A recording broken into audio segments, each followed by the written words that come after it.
లోకంలో విస్తారమైన మాటలెందు మనము లక్ష్యముంచుతాము, కానీ దేవుని మాటలెందు లక్ష్యముంచము. ప్రేమైన దేవుని బిడ్డలారా, దేవుని సంగమా, నిజంగా నువ్వు దేవుని మాటలెందు లక్ష్యం ఉంచినట్లయితే, నిజంగా నువ్వు దేవుని మాటలను అంగీకరించిన వ్యక్తివైతే, నిజంగా దేవుని మాటలెందు నీవు విశ్వాసము కలిగిన వ్యక్తివైతే, ఖచ్చితంగా ఈరోజు మందిరం ఈ విధంగా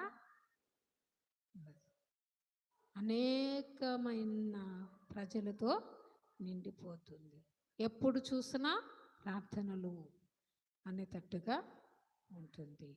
ప్రేమైన దేవుని బిడ్డలారా, దేవుని సంగమా, నీవైనా నేనైనా నేర్చుకునవలసిన సత్యము ఏంటిదంటే, దేవుని మాటలందు మనం ఏం చేయాలి?